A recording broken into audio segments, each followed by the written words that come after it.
Hai guys, selamat berjumpa kembali di channel novel populer viral yang keren ini.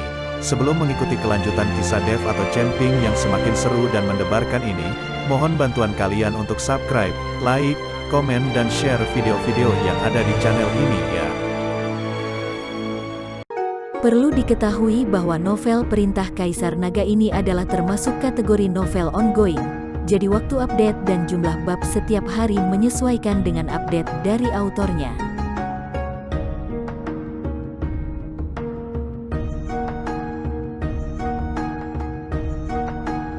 Perintah Kaisar Naga bab 3926, 3927, 3928. Melihat persetujuan Liu Sitong, Dev tersenyum.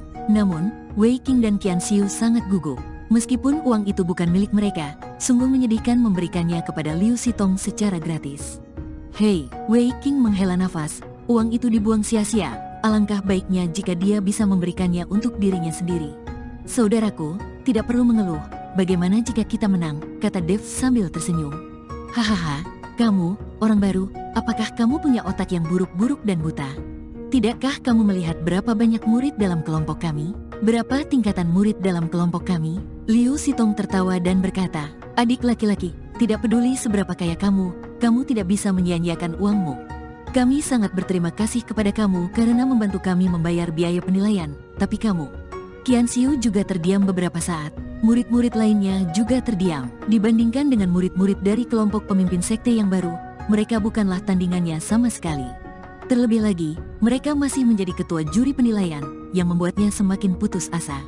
Melihat bahwa setiap orang tidak memiliki semangat juang sama sekali, Dev berkata dengan acuh tak acuh, jika semua orang bekerja keras, bahkan jika kita kalah, uang kecil ini hanyalah setetes air bagiku. Aku bisa menemukan wanita jalang di luar sana dengan uang lebih dari ini. Jika aku kalah dari mereka, anggap saja aku menemukan wanita jalang itu. Kata-kata Dev langsung membuat semua orang tertawa, dan wajah Liu Sitong menjadi sangat jelek, yang jelas-jelas membandingkannya dengan seorang gadis. Tapi Dev sendiri tahu bahwa tidak mungkin dia kalah. Belum lagi murid dalam dari sekte api ungu, bahkan jika para tetua datang, Dev tidak takut sama sekali. Dan Dev, yang tampaknya berada di alam kesengsaraan tingkat keempat, dapat meledak dengan kekuatan yang tidak kalah dengan alam kesengsaraan tingkat 9. Dev melihat bahwa suasana hati semua orang telah mereda, jadi dia berkata, jangan khawatir, semuanya, kami pasti akan menang. Saya tidak pernah melakukan apapun yang saya tidak yakin. Adik laki-laki, memiliki kepercayaan diri seperti ini memang bagus, tapi sangat tidak realistis bagi kami untuk menang. Kami tidak memiliki keunggulan sedikit pun dalam hal kekuatan atau jumlah. Bagaimana kami bisa menang? Tapi jangan khawatir. Saudara junior, tidak peduli bagaimana penilaian sekte dalammu, kamu akan bisa menjadi murid resmi dari sekte api ungu. Aku akan meminta guru untuk membawamu ke ruang pertemuan untuk mendapatkan rekomendasi. Selama kamu direkomendasikan oleh 3 tetua, kamu dapat menjadi murid dalam tanpa mengikuti penilaian apapun. Wei Qing melihat bahwa Dev telah menghabiskan begitu banyak uang. Akan sangat memalukan jika dia gagal dalam penilaian dan tidak bisa menjadi murid dalam. Terlebih lagi, Dev sangat kaya. Dan Wei Qing tidak ingin kehilangan adik laki-lakinya yang begitu kaya, jadi dia menjamin Dev. Liu Sitong kini telah mendaftar dan membuat taruhan menjadi surat perjanjian. Kedua belah pihak harus meninggalkan sidik jari masing-masing. Alasan mengapa dia melakukan ini adalah karena dia takut Wei Qing pada akhirnya akan berbuat curang. Bagaimanapun, jelas Wei Qing tidak bisa memenangkan taruhan ini.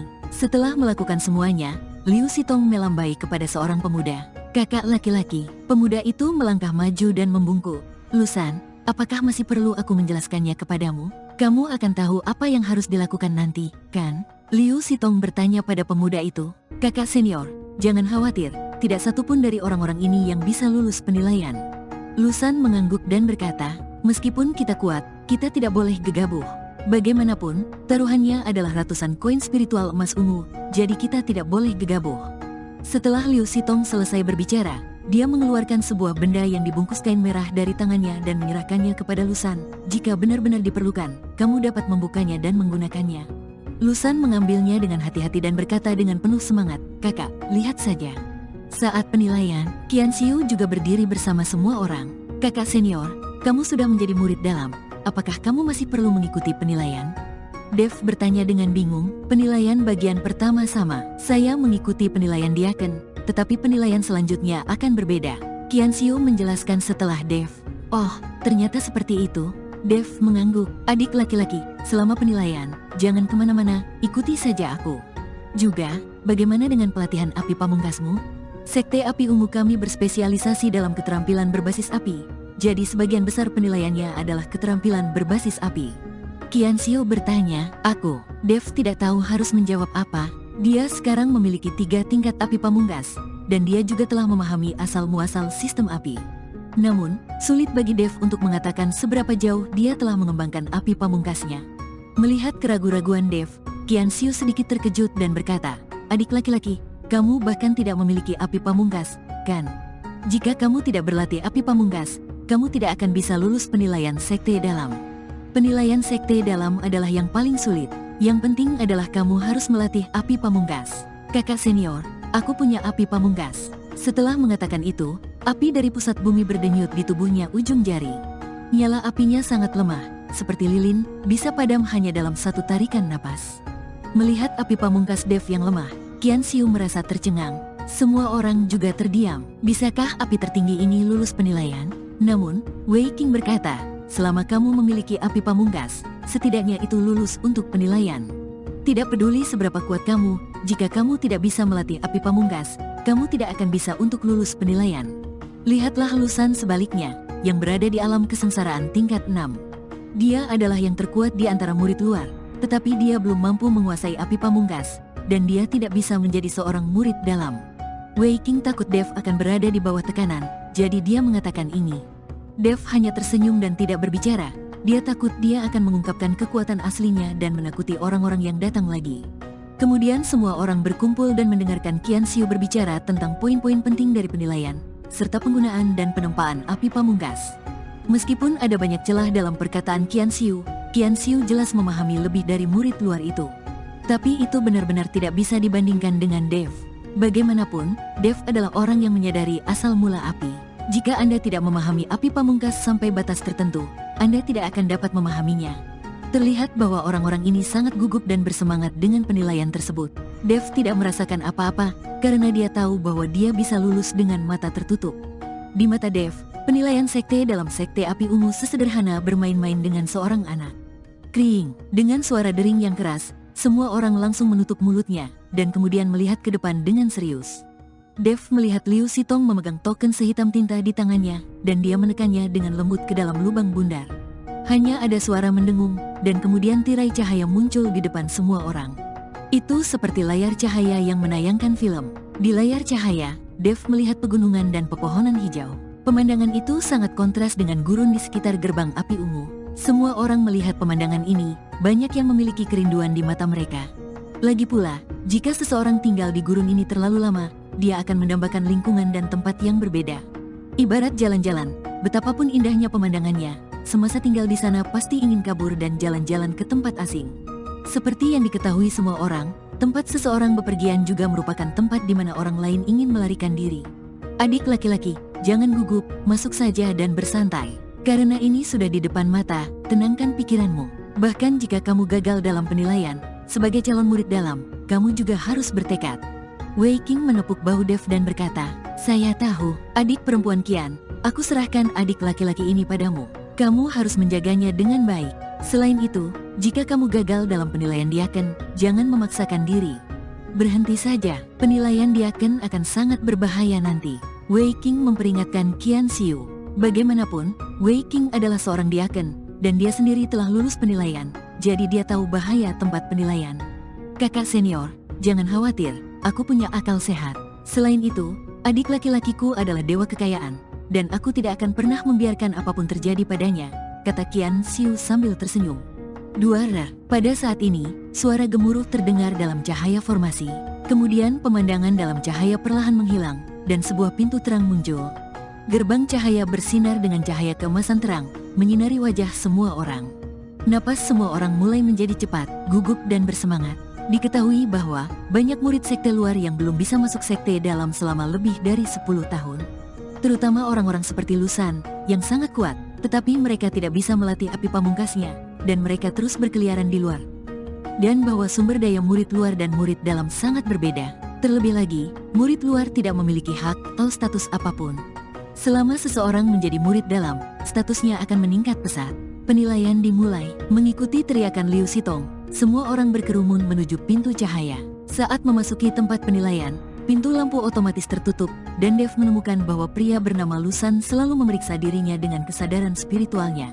Dev saat ini berada di alam kesengsaraan tingkat keempat, jadi tidak peduli bagaimana Lusan menyelidikinya, dia tidak dapat menemukan apapun. Adik laki-laki, sekarang penilaian tingkat pertama perlu dilakukan sendiri, tapi jangan takut, tidak ada bahaya. Qianxiu memperingatkan Dev. Baiklah, saya mengerti. Dev mengangguk. Saat kelompok itu semakin dalam, Dev segera menemukan bahwa orang-orang di depannya menghilang satu persatu. Kemudian area sekitarnya berubah menjadi hamparan putih luas, dan seseorang tidak dapat melihat apapun kecuali dirinya sendiri.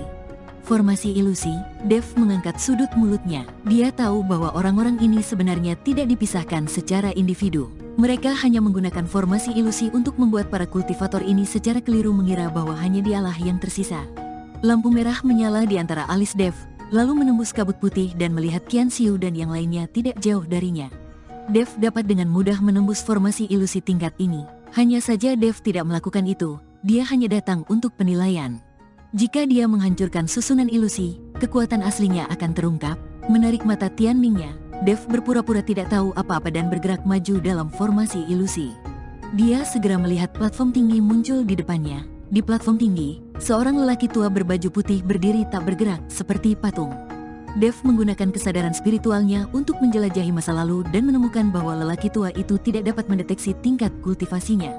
Mata lelaki tua itu menatap Dev dengan dingin, dengan keagungan dan kebijaksanaan yang tak ada habisnya di matanya.